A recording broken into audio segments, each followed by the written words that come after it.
एक गांव में एक बहुत पुराना नीम का पेड़ था और सभी गांव वालों का मानना यह था कि उस पेड़ के ऊपर एक बहुत ही ज्यादा भयानक चुड़ैल रहती है।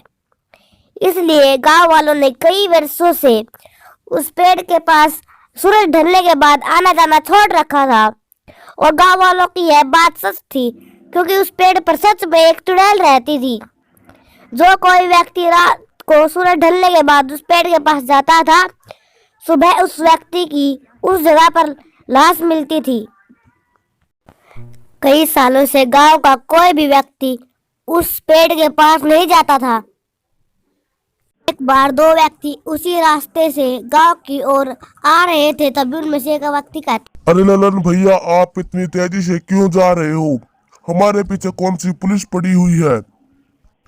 तुम यही मान लो कि हमारे पीछे पुलिस पड़ी हुई है। अब जल्दी चलो वरना बहुत बुरा होगा। ठीक है ललन भैया, जैसा आप कहते हो। फिर कुछ समय के बाद वह अपने घर पहुंच जाते हैं और अपनी चारपाई पर बैठे हुए बात कर रहे थे। जरा यहाँ किसी लड़की को छिछोरी नजर से मत देखना वरना बहुत मार पड़ेगी। है शहर नहीं है। ठीक है ललन भैया, मैं आपकी बात को स्वीकार करता हूँ। ठीक है। फिर अगले दिन हीरा गांव में घूमने जाता है। घूमते घूमते उसे वहां पर एक लड़की दिखती है। उसे देखकर वह गाना गाने को लग जाता है। उसे देखकर वह लड़की फिर उससे कहती है, अरे मुझे लगता है कि आप इस गांव में नए नए आए हो। आपको पता नहीं है कि मैं मुखिया जी की बेटी हूँ। अगर मेरे पिता को पता चला तो तुम्हारी खाल उधेड़ कर रख देंगे, समझ गए? अरे तुम पर मेरा दिल आ गया है। अब चाहे कुछ भी हो, मुझे इस बात की किसी प्रकार की परवाह नहीं है। अच्छा, अगर मुझसे मिलना है तो शाम के बाद गांव के बाहर वाले उस बड़े नीम के पेड़ के पास आ जा।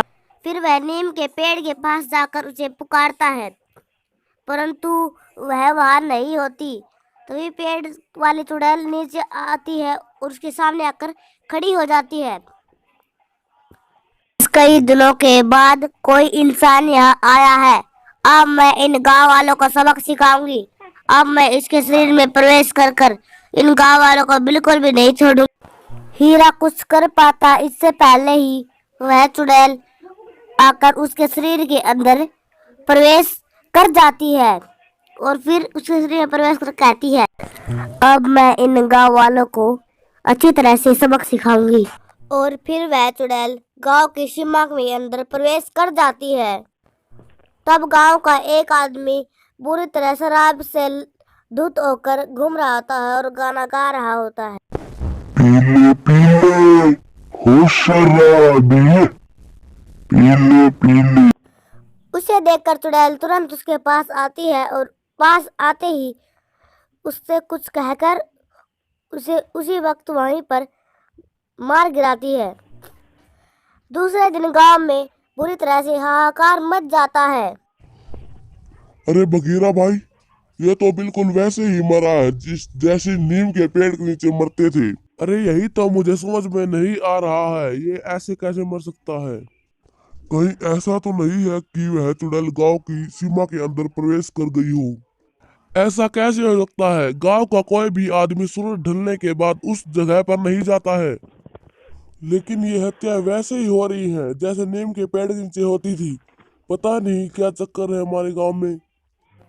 फिर गांव में इसी तरह की हत्याएं होने लगी। चुड़ैल हीरा के शरीर में घुसकर लोगों को मारती थी। इस प्रकार की हत्याएं होने से गांव वाले डर गए। मुखिया जी, आज हमारे गांव में चौथी हत्या हुई है। अब तो मुझे ऐसा लगता है कि चुड़ैल ने गांव की सीमा के अंदर प्रवेश कर ही लिया है और वही लोगों को मार रही है। हाँ, मुझे भी ऐसा लगता है। इसलिए मैंने आज एक तांत्रिक को बुलाया है। थोड़ी देर में वह यहीं पर आता होगा। कुछ देर के बाद वहां एक तांत्रिक आ जाता है। बाबा, हमारे गांव में एक चौथी हत्या हुई है। कृपया करके समस्या का कोई समाधान कीजिए। नीम की चुड़ैल ने किसी व्यक्ति के अंदर प्रवेश कर लिया है। कौन उस पेड़ के पास गया था? जो भी व्यक्ति उस पेड़ के पास गया था, इस वक्त चुड़ैल उसी के अंदर है, वो वही लोगों को मार रही है। हमें उस नीम के पेड़ को जलाना होगा, क्योंकि चुड़ैल की आत्मा उस नीम के पेड़ में ही है। उस नीम के पेड़ के जलने से वह चुड़ैल भी वहीं पर जलकर राख हो जाएगी।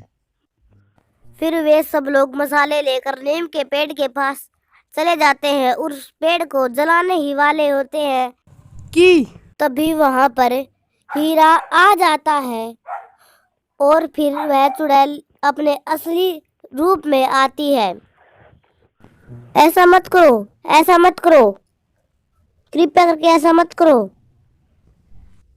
इसकी बात मत सुनो, रात होने के बाद इसकी शक्तियां दोगुनी हो जाती है, फिर ये हमको मार सकती है। तब सब गांव वाले उस पेड़ को आग के हवाले कर देते हैं। जैसे ही पेड़ में आग लगती है, उस चुड़ैल के अंदर भी आग लग जाती है और चुड़ैल वहीं पर मर जाती है।